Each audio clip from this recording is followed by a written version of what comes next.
हमारे प्यारे मित्रों, आप सभी को हमारा स्नेह भरा नमस्कार। मैं हूं संतोष कुमार पांडे और छोटे छोटे बच्चों को हमारा स्नेह एवं प्यार भरा आशीर्वाद। मित्रों, पिछले वीडियो में हमने हिंदी विषय के अंतर्गत अलंकार और अलंकार के प्रकार के बारे में वर्णन किया था और यह बताया था कि अलंकार मुख्य रूप से 3 प्रकार के होते हैं: शब्दालंकार, अर्थालंकार और उभयालंकार। तो आज हम शब्दालंकार के बारे में चर्चा करते हुए उसके जितने प्रकार होते हैं उसके बारे में थोड़ा सा चर्चा करेंगे और उसके बाद विशेष तौर पर अनुप्रास अलंकार के बारे में बताएंगे। तो शब्दालंकार की परिभाषा हमने बताई थी कि जहां पर किसी भी पंक्ति में शब्दों के माध्यम से रोचकता उत्पन्न होती है वहां पर शब्दालंकार होता है। शब्दालंकार मुख्य रूप से 3 प्रकार के होते हैं: अनुप्रास अलंकार, यमक अलंकार और श्लेष अलंकार। यद्यपि इसके और भी प्रकार हैं लेकिन उसका अध्ययन आगे किया जाएगा। आज हम अनुप्रास अलंकार की परिभाषा बताएंगे, उसके बारे में चर्चा करेंगे और यह बताएंगे कि यहां पर शब्दालंकार किस प्रकार से शब्दों के माध्यम से यहां पर रोचकता उत्पन्न हो रही है। तो आइए अनुप्रास अलंकार के बारे में चर्चा करें। देखिए, अनुप्रास शब्द का जो शाब्दिक अर्थ है वो अनुप्रास शब्द 2 शब्दों से मिलकर बना है: अनु, धन, प्रास, जिसमें अनु का अर्थ होता है बार बार और प्रास का अर्थ होता है वर्ण या अक्षर, अर्थात किसी अक्षर की बार बार पुनरावृत्ति।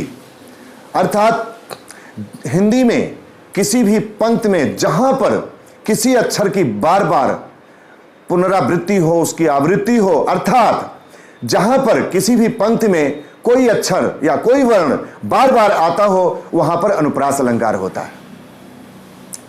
जैसे इसके कुछ उदाहरण को हम देखेंगे।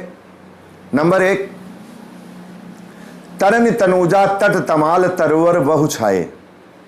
अगर हम इसका अवलोकन करें तो इस उदाहरण में, इस पंक्ति में ता अक्षर कई बार आ रहा है, अर्थात ता अक्षर की पुनरावृत्ति हो रही है, वो बार बार आ रहा है। और शब्दों की व्यवस्था देखिए, शब्दों का संयोजन देखिए कि इस प्रकार के शब्दों के चयन से, उसके व्यवस्थित होने से, शब्दों के माध्यम से इस अलंकार की रोचकता बढ़ रही है, उसकी सुंदरता बढ़ रही है। इसलिए यहां पर शब्दालंकार का प्रकार अर्थात अनुप्रास अलंकार है, क्योंकि यहां पर एक अक्षर कई बार आ रहा है। अगला उदाहरण हम देखें। लाल देह लाली लसे अरुधर लाल लंगूर। देखिए, इस पंक्ति में ला अक्षर अनेक बार आ रहे हैं, कई बार आ रहे हैं और शब्दों की व्यवस्था इतने अच्छे ढंग से है कि इससे रोचकता भी उत्पन्न हो रही है। तो यह अनुप्रास अलंकार है और एक किसका प्रकार है? शब्दालंकार का। इस उदाहरण में ला अक्षर कई बार आया है, इसलिए यहां पर अनुप्रास अलंकार है। इसी प्रकार हम अगला उदाहरण देखें। रहीमन पानी राखिए बिन पानी सब सून।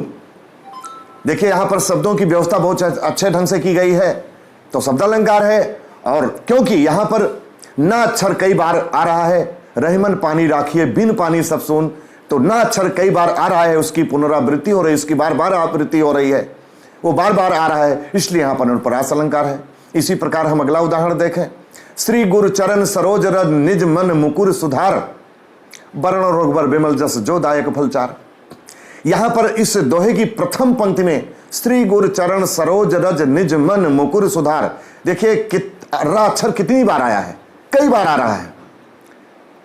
तो अनुप्रास अलंकार की यही परिभाषा है कि जहां पर कोई अक्षर बार बार आवे, अर्थात उसकी बार बार पुनरावृत्ति हो, वो बार बार आता रहे, तो वहां पर अनुप्रास अलंकार होगा, अनुप्रास अलंकार है, या इसे अनुप्रास अलंकार हम कहते हैं। इस प्रकार इस वीडियो में हमने अनुप्रास अलंकार के बारे में चर्चा किया है।